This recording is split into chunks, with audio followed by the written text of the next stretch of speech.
जय हिंद। वंदे मातरम मित्रों। आज આપણે standard 12 chapter number 15 point number 15.2 આ મુદ્દા વિશે ભણવા જઈ રહ્યા છીએ। મુદ્દાનું મેઇન હેડિંગ આપેલું છે જૈવ વિવિધતાનું સંરક્ષણ, મતલબ ઇંગ્લિશમાં આપણે એને કહેશું બાયોડાયવર્સિટી કન્ઝર્વેશન। શું કહેશું ઇંગ્લિશમાં આપણે એને? Biodiversity conservation. તો જૈવ વિવિધતાનું સંરક્ષણ આપણે શા માટે કરવું જોઈએ એની અંદર પહેલી જ વાત એ આપેલી છે। તો આપણે એની અંદર પહેલો જ મુદ્દો ભણવા જઈ રહ્યા છીએ 15.2.1। આપણે જૈવ વિવિધતાના સંરક્ષણ માટે શા માટે કરવું જોઈએ એવો પ્રશ્ન આપણને પૂછે છે। તો ત્રણ મુખ્ય કારણો છે મિત્રો। આમ તો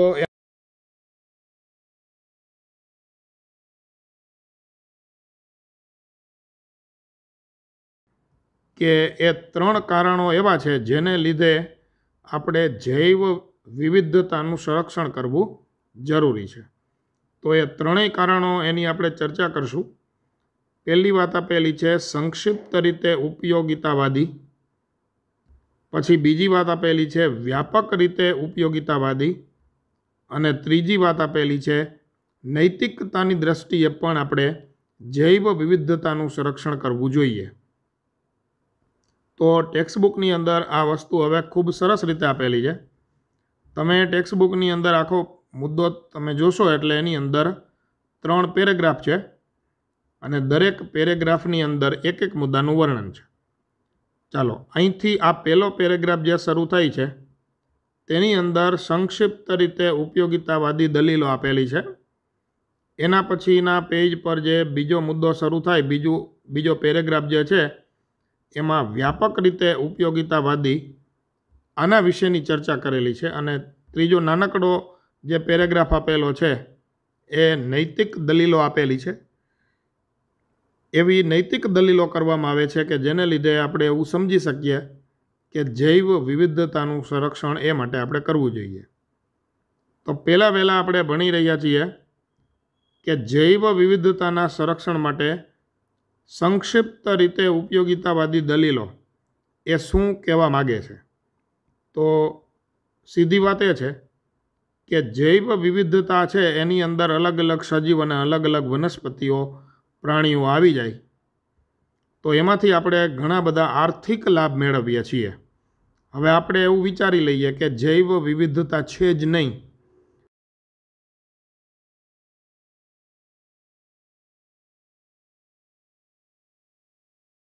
તરીકે આપણે જુદા જુદા સજીવો પાસેથી ખોરાક મેળવીએ, ધાન્ય હોય, કઠોળ હોય, જુદા જુદા પ્રકારના ફળ હોય, આ બધું આપણે અલગ અલગ જાતિની વનસ્પતિઓ પાસેથી મેળવીએ છીએ। પછી બીજી વાત આપેલી છે બળતણ માટે પણ આપણે પ્રકૃતિ ઉપર આધારિત છીએ। અહીંયા કાઉન્સમાં લખેલું છે ફાયરવુડ, એનો મતલબ બળતણ માટેના લાકડાની વાત અહીંયા છે। બાવળનું લાકડું છે એ બળતણ માટે વપરાય છે। પછી જુદા જુદા પ્રકારના રેસાઓ મેળવવા માટે પણ આપણે વનસ્પતિ ઉપર આધારિત છીએ। ઘણી બધી વનસ્પતિઓમાંથી રેસા મળે છે, ખાસ કરીને રૂ છે, કપાસ, તો કપાસની અંદર જે રૂ થાય છે એ રૂની અંદરથી રેસાઓ મળે છે। શણ નામની વનસ્પતિ છે એમાંથી પણ રેસાઓ આપણને મળે છે। હવે આપણે વિચારીએ કે આ કપાસ છે, શણ છે, આવી અલગ અલગ વનસ્પતિ જો પૃથ્વી ઉપર હશે જ નહીં તો રેસાઓ મળતા આપણને શું થઈ જશે? તો કે બંધ। આનો મતલબ જૈવ વિવિધતાનું સંરક્ષણ આપણે નહીં કરીએ તો આપણને ઘણી બધી વસ્તુઓ મળતી શું થઈ જશે? બંધ થશે। એમાંથી જે આપણને આર્થિક લાભ મળે છે, મતલબ રોકડી આપણે કરીએ છીએ, એ રોકડી થતી શું થઈ જશે? તો કે બંધ। બાંધકામ સામગ્રીની અંદર પણ આપણે કુદરતી સંપત્તિ અથવા તો સજીવોનો ઉપયોગ કરીએ છીએ। દાખલા તરીકે બાંધકામ આપણે કોઈ જગ્યાએ કરતા હોય તો ત્યાં લાકડાનો વપરાશ થતો હોય છે, ફર્નિચર બનાવવા માટે પણ લાકડાનો વપરાશ થાય છે। તો અલગ અલગ વનસ્પતિ આ પૃથ્વી ઉપર અસ્તિત્વમાં છે તો આપણને એ બાંધકામ સામગ્રી મળી શકે છે। ઉદ્યોગોની અંદર, તો એમાં પણ આપણે વનસ્પતિનો ઉપયોગ કરીએ છીએ. ઊંઝણ મેળવવા મતલબ કે લુબ્રિકન્ટ મેળવવા માટે પણ વનસ્પતિનો ઉપયોગ થાય. ઘણી વનસ્પતિઓમાંથી તેલ પણ મળે છે જે લુબ્રિકન્ટ તરીકે ઉપયોગમાં લઈ શકાય છે. રંગકો મેળવવા હોય મતલબ ડાઈઝ બનાવવી હોય તો એના માટે પણ વનસ્પતિનો ઉપયોગ થાય છે. અલગ અલગ પ્રકારના રંગ પણ વનસ્પતિઓની મદદથી બનાવી શકાય છે. હવે એ વનસ્પતિ અસ્તિત્વમાં જ ના હોય, એ જૈવ વિવિધતા હોય જ નહીં, તો રંગ બનાવવાનું આપણે તો કે એ વિચારી શકાય જ નહીં. આવું થઈ શકે. રાડ એટલે કે રેઝિન પણ વનસ્પતિમાંથી મળે છે. જુદા જુદા પ્રકારના અત્તર મતલબ પરફ્યુમ, તો પરફ્યુમ પણ અલગ અલગ વનસ્પતિમાંથી મળે છે. માનો કે ગુલાબ છે, ડોલર છે, મોગરો છે, આ બધી એવી વનસ્પતિઓ છે જેમાંથી અલગ અલગ પ્રકારના પરફ્યુમ તમે બનાવી શકો છો. હવે તમે વિચારો કે આ બધી અલગ અલગ વનસ્પતિ ના હોત અને માત્ર ગુલાબ એક જ હોત તો આખી દુનિયામાં એક જ પ્રકારનું પરફ્યુમ મળતું હોત. આ તો અલગ અલગ વનસ્પતિ, માનો કે ચંદન છે, સુખડ છે, માનો કે ગુલાબ છે, મોગરો છે, ચંપા ને ચમેલી છે, તો અલગ અલગ પ્રકારની સુગંધ આવે એવા અત્તર બનાવવા માટે પણ જૈવ વિવિધતા જરૂરી છે. નહીતર તો એકની એક સુગંધ બધાને લેવાની થાત જો આ જૈવ વિવિધતા ના હોત તો. મિત્રો, એટલે જ આપણે એવું કહી શકીએ કે જૈવ વિવિધતાનું સંરક્ષણ કરવું જરૂરી છે. અહીંયા જો પ્રશ્ન જે પૂછેલો છે કે જૈવ વિવિધતાનું સંરક્ષણ શા માટે કરવું જોઈએ, તો કે અલગ અલગ અત્તર તમારે જોતા છે, બસ તો જૈવ વિવિધતાની જાળવણી કરવી પડે.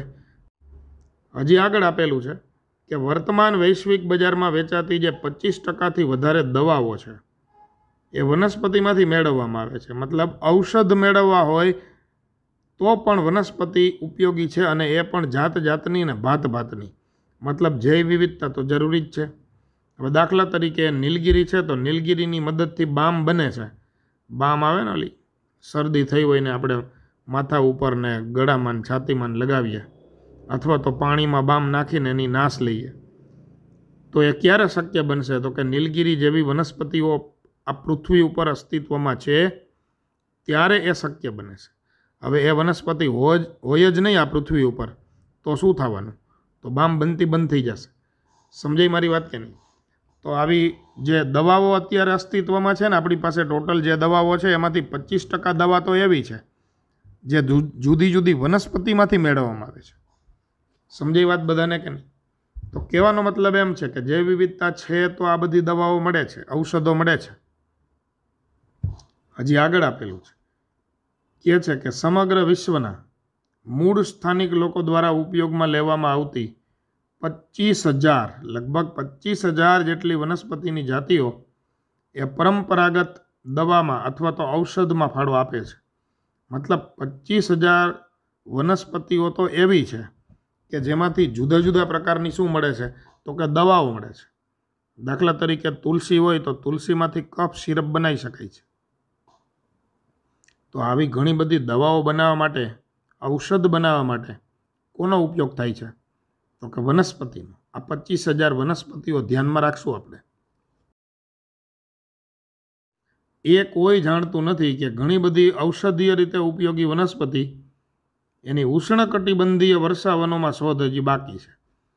મિત્રો, ઉષ્ણકટિબંધના જે એમેઝોનના જંગલો છે એમાં કેટલી વનસ્પતિ એવી છે જેને આપણે હજી સુધી જોઈ શક્યા પણ નથી. એના ઔષધીય ગુણોની વાત તો પછીની છે. તો એવું બની શકે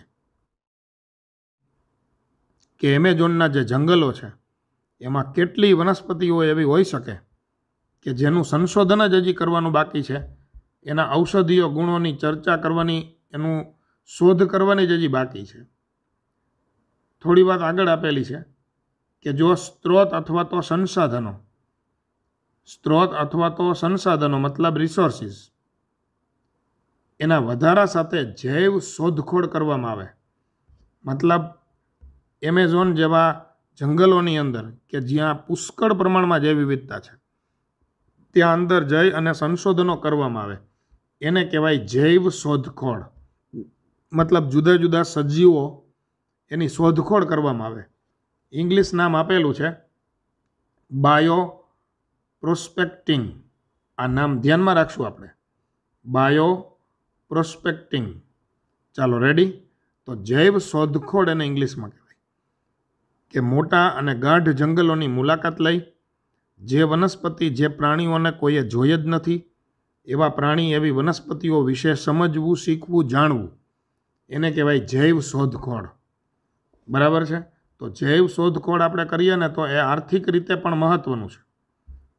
આણ્વીય, જનીનિક અને જાતીય સ્તરે વિવિધતાની શોધખોળ કરી છે એવું એ કહેવાય, અને એ આર્થિક રીતે ઉપયોગી બને.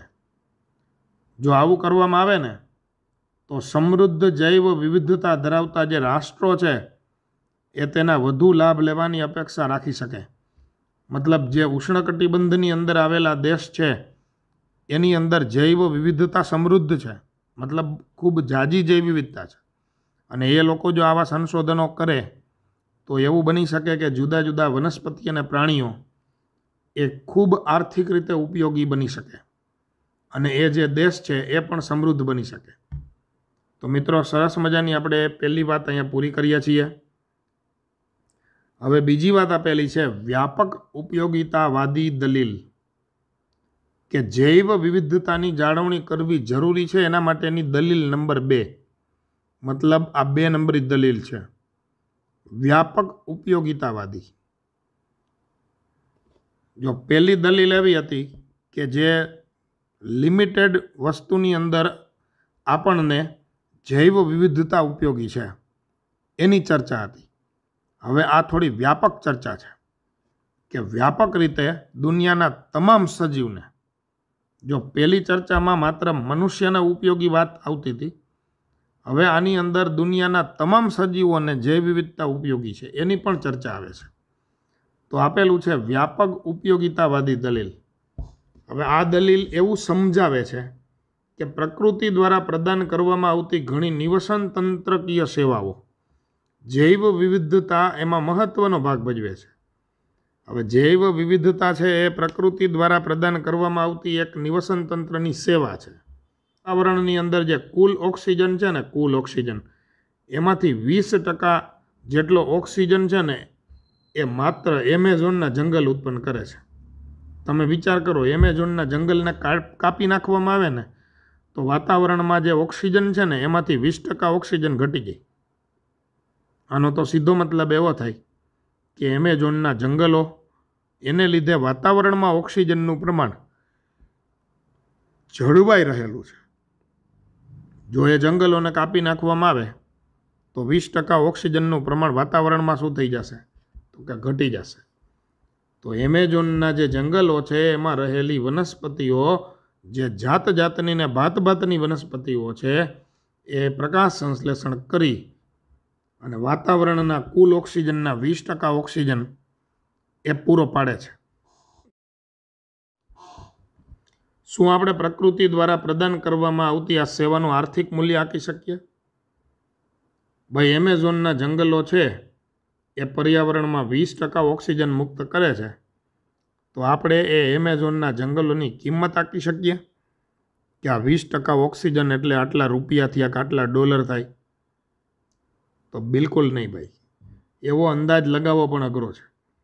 હવે એ કેમ ખબર પડે આપણને?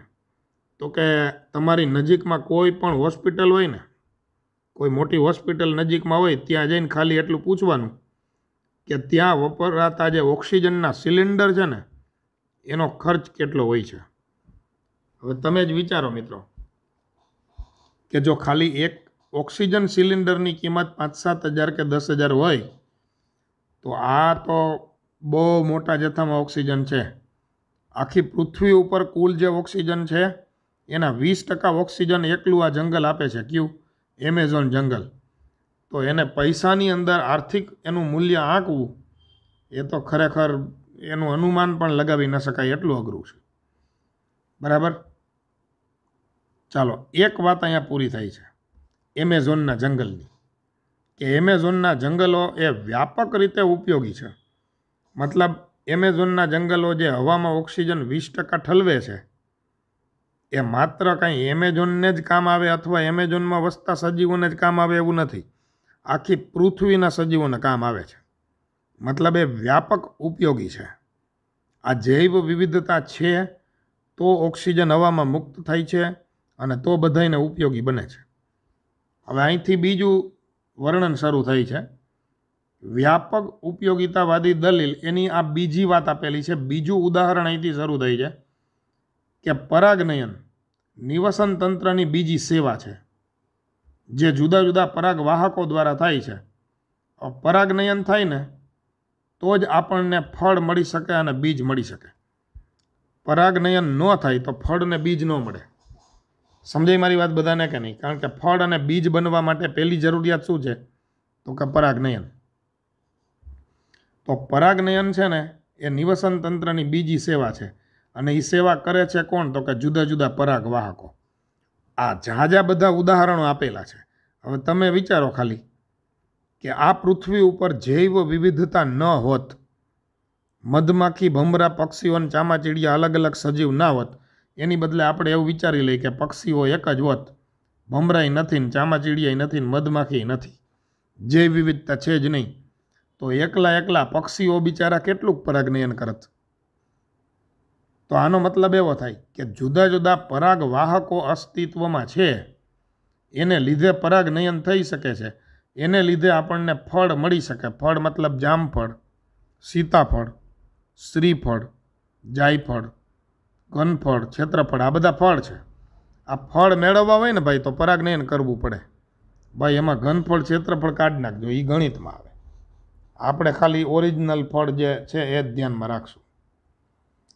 ચાલો એના પછી ચામાચીડિયા દ્વારા નિવસન તંત્ર છે ને એને આ બધું પ્રદાન કરે છે. બરાબર?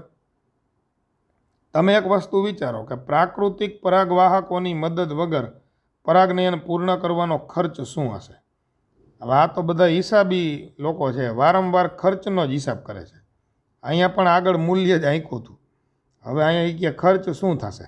આપણે એવું વિચારી લઈએ કે દુનિયાની અંદર એક પણ પરાગવાહક નથી, મતલબ મધમાખી નથી, ભમરા પણ નથી, પક્ષી પણ નથી ને ચામાચીડિયા પણ નથી.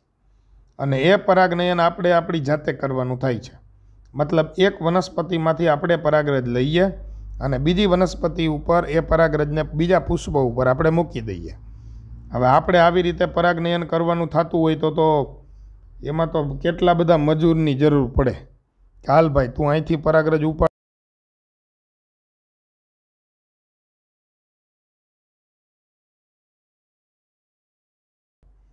ભાઈ એવા હિસાબ તમે 12મું ધોરણ પૂરું થાય ને પછી લગાવજો.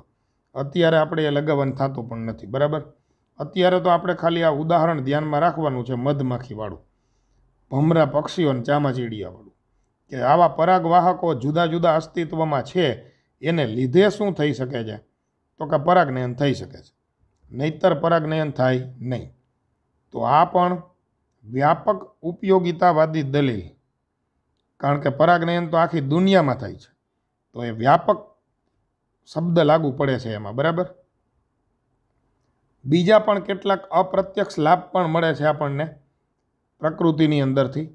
પ્રકૃતિ મતલબ આ આખું જે પર્યાવરણ છે, જે નિવસન તંત્ર છે, એમાંથી આપણને બીજા પણ ઘણા બધા અપ્રત્યક્ષ લાભ મળે છે, મતલબ અમૂર્ત, જેને જોઈ ન શકાય. આપણે ઘણી વખત ખાલી વિચારતા પણ ન હોય કે આવા પણ આપણને લાભ મળે છે. એના કેટલાક ઉદાહરણ આપેલ છે. લાકડાના જાડા ગોળવા ફેરવી અને ચાલવાનો, વન ભ્રમણ દરમિયાન વસંત ઋતુમાં સંપૂર્ણ ખીલેલા પુષ્પ નિહાળવાનો, કે સવારમાં બુલબુલના ગીત સાંભળતા સાંભળતા જાગવાનો સૌંદર્યલક્ષી આનંદ, આ બધું આપણને મળે છે. હવે આમાં થોડુંક વાક્ય જટિલ લખી નાખેલું છે. એક તો એ અહીંયા અલ્પવિરામ મૂકતા ભૂલી ગયા છે. અહીંયા ચાલવાનો પછી તમે શું મૂકી દેજો? અલ્પવિરામ મૂકી દેજો. ચાલો રેડી, હું ફરીથી વાક્ય બોલું છું. લાકડાના જાડા ગોળવા ફેરવીને ચાલવાનો, આ પણ આપણે પ્રકૃતિમાંથી મળતો એક લાભ અથવા તો આનંદ છે. ઘણી જગ્યાએ તમે જોજો બાંબુ ટ્રી હોય ને, જે વાંસના લાકડાઓ ગોળ ગોળ, એ વાંસના લાકડાઓને જોડી અને ગોળ ગોળ વાંસના ટુકડાઓ છે એને જોડી અને બનાવવામાં આવતો આ પુલ છે, ઝૂલતો પુલ આપણે એને કહી શકીએ. તો એની ઉપર ચાલવાનો પણ એક આનંદ છે. વન ભ્રમણ દરમિયાન વસંત ઋતુમાં ખીલેલા પુષ્પ, એ નિહાળવાનો પણ આપણને એક આનંદ મળે છે। તમે એવું વિચારો ખાલી કે દુનિયામાં અલગ અલગ પ્રકારના પુષ્પ અસ્તિત્વમાં છે, એટલે આપણે એને જોઈ અને આનંદ માણી શકીએ છીએ, બાગ બગીચા બનાવી શકીએ છીએ। એના બદલે એક જ પ્રકારના પુષ્પ આ દુનિયામાં ઉગતા હોત, દાખલા તરીકે ધતુરાનું પુષ્પ, આ દુનિયામાં આ એક જ પુષ્પ ઉગતું હોત તો શું થાત કયો? તો કાંઈ ધતુરાના પુષ્પના બગીચા બનાવત? જવાબ છે ના। કાંઈ એકને એક ફૂલ ઉગતા હોય એના થોડા બગીચા હોય। રેડી? આ તો જૈવ વિવિધતા છે એટલે આપણે શું કરીએ છીએ તો કે એનો આનંદ માણી શકીએ છીએ। સવારમાં બુલબુલના ગીત, આ ત્રીજી વાત આપેલી છે કે સવારમાં બુલબુલના ગીત સાંભળતા સાંભળતા જાગવાનો સૌંદર્યલક્ષી આનંદ। બુલબુલ તો હવે પક્ષી જોવા મળતું નથી, કારણ કે આપણે શું કર્યું છે, પ્રદૂષણ ફેલાવીને એને લુપ્ત કરી દીધું છે। છતાં પણ જંગલ વિસ્તારોની અંદર ઘણી જગ્યાએ અસ્તિત્વમાં છે હજી, બરાબર? તો સરસ મજાનું એક ગીત સંભળાવે છે, અથવા તો એનો જે ટહુકો છે એ ખૂબ સારો છે, તો એ પણ આપણને સાંભળવો ગમે છે। પ્રકૃતિમાંથી આપણને આવા પણ ફાયદાઓ મળે છે। શું આપણે આવી વસ્તુઓ પર કોઈ ભાવસૂચક કિંમત લગાવી શકીએ? મતલબ એની ઉપર કોઈ પ્રાઇઝ ટેગ લગાવી શકીએ ભાઈ, કે હાલો આ પુષ્પ તમારે જોવું છે તો એ જોવાની કિંમત આટલી, એની કિંમત કોઈ આંકી શકાય એમ છે નહીં। હવે ટોટલી થિયરિકલ છે, તમે સમજો છો આ બધું, એટલે આ તો ઉદાહરણો ખાલી આપેલા છે। આપણે તો ખાસ અગત્યની વાત આગળ જે બે ઉદાહરણો મેઇન આપવામાં આવેલા છે, એક એમેઝોનના જંગલો ઓક્સિજન મુક્ત કરે 20%, એ આપણે આંકડાકીય માહિતી ખાસ ધ્યાનમાં રાખશું। બીજું આ મધમાખી, ભમરા, પક્ષી, ચામાચીડિયા, 4 ઉદાહરણ આપણે આ ધ્યાનમાં રાખશું। હવે આપેલું છે નૈતિકતાવાદી દલીલો કેટલીક કરેલી છે કે જૈવ વિવિધતાનું સંરક્ષણ જરૂરી છે, એવી કેટલીક નૈતિક દલીલો પણ કરવામાં આવે છે। તો એના વિશેની વાત જરા જોઈ લઈએ। જૈવ વિવિધતાના સંરક્ષણ માટે નૈતિક દલીલનો સંબંધ આ પૃથ્વી ગ્રહ પર રહેલી એવી વનસ્પતિઓ, એવા પ્રાણીઓ કે સૂક્ષ્મજીવો કે જે લાખો જાતિઓ સાથે છે, જેના આપણે પણ ઋણી છીએ। આપણે એના ઋણી છીએ કારણ કે જુદા જુદા પ્રકારની વનસ્પતિ પ્રાણીઓ અસ્તિત્વમાં છે, તો આપણે એનો ઉપયોગ કરી શકીએ છીએ ખોરાક તરીકે XYZ કોઈ પણ પ્રકારે। તો ખરેખર આપણે ઋણી છીએ। માનો કે આપણે રોટલી ખાઈએ છીએ, તો રોટલી આપણને શેમાંથી મળે છે તો કે ઘઉંમાંથી। તો ઘઉંના જે છોડ છે આપણે એના ઋણી ગણાય, કારણ કે ઘઉં છે તો આપણને ખાવા મળે છે, નહીંતર શું મળે? ચાલો રેડી? તો જેમની સાથે આપણે રહીએ છીએ એના આપણે શું છીએ ભાઈ તો કે ઋણી છીએ। હવે માનો કે તમારે ઢોસો ખાવો છે, તો ચોખા વિના એમને ઢોસો બની જાય? તો ચોખાનો છોડ છે આપણે એના શું છીએ ભાઈ? ઋણી છીએ, ત્યારે આપણને ઢોસો ખાવા મળે છે। રેડી? ચાલો, દાર્શનિક અથવા તો આધ્યાત્મિક રીતે, ફિલોસોફી વાપરતા હોય ને ઘણા, મોટી મોટી ફિલોસોફી કરતા હોય કારણ વિનાની, તો એ દાર્શનિક છે। દાર્શનિક અથવા તો આધ્યાત્મિક રીતે આપણે એ સમજવાની જરૂર છે।